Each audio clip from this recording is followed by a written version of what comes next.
നമസ്കാരം. ഓരോ തവണ കള്ളം പറഞ്ഞ് തൻ്റെ ന്യായം സ്ഥാപിക്കാൻ ശ്രമിക്കുമ്പോഴും യദുവിൻ്റെ നാക്ക് പിഴയ്ക്കുകയാണ്. യദു, നിങ്ങൾ തെറ്റ് ചെയ്തിട്ടുണ്ടെങ്കിൽ അതിന് തക്കതായ ശിക്ഷ ലഭിക്കുക തന്നെ ചെയ്യും. ഇത്തരം സംഭവങ്ങൾക്ക് കേരളം ആദ്യമായൊന്നുമല്ല സാക്ഷ്യം വഹിക്കുന്നത്. അവയോരോന്നും എങ്ങനെ കൈകാര്യം ചെയ്യുന്നു എന്നതിലാണ് കാര്യം. ആര്യ രാജേന്ദ്രൻ അതിനെ ധൈര്യപൂർവ്വം തന്നെ നേരിട്ടു. അവർ ഒരു ജനപ്രതിനിധി ആയതുകൊണ്ട് മാത്രം ഇങ്ങനെയൊരു സംഭവം എല്ലാവരും അറിയുകയും ചെയ്തു.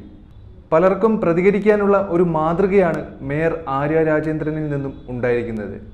മേയർ ആര്യ രാജേന്ദ്രനും കുടുംബാംഗങ്ങൾക്കും നേരെ അശ്ലീല ആംഗ്യം കാണിച്ച കേസിൽ KSRTC ഡ്രൈവർ യദുവിൻ്റെ മൊഴികളിൽ ഇപ്പോൾ പറയുന്ന ഓരോ കാര്യങ്ങളിലും വൈരുദ്ധ്യമുണ്ടെന്നാണ് പോലീസ് പറയുന്നത്. പലപ്പോഴും പല രീതിയിലാണ് യദു കാര്യങ്ങളെ വളച്ചൊടിക്കാൻ ശ്രമിക്കുന്നത്. യദുവിനെ വെള്ളിയാഴ്ച പോലീസ് വീണ്ടും ചോദ്യം ചെയ്യുകയുണ്ടായി.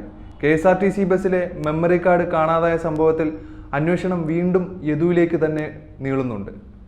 മെമ്മറി കാർഡ് യദു തന്നെ മുക്കിയതാണെന്ന കാര്യത്തിൽ ഒരു സംശയവുമില്ല. അതെങ്ങാനും കണ്ടെത്തിയാൽ അശ്ലീല ആംഗ്യം കാണിച്ചതടക്കം യദുവിൽ ഇപ്പോൾ ആരോപിക്കുന്ന പല കാര്യങ്ങളും കണ്ടെത്താൻ പോലീസിന് കഴിഞ്ഞേക്കും.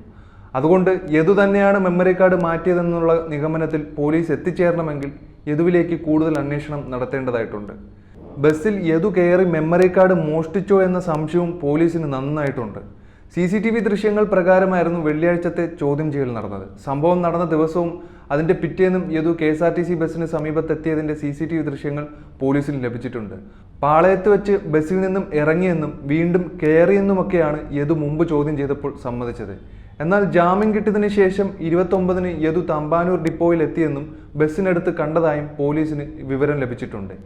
ഇതിൻ്റെ എല്ലാം അടിസ്ഥാനത്തിലാണ് യദു നേരത്തെ പറഞ്ഞ പല കാര്യങ്ങളിലും വൈരുദ്ധ്യമുണ്ടെന്നും അതുകൊണ്ടാണ് വീണ്ടും ചോദ്യം ചെയ്യാൻ വേണ്ടി പോലീസ് യദുവിനെ വിളിപ്പിച്ചത്.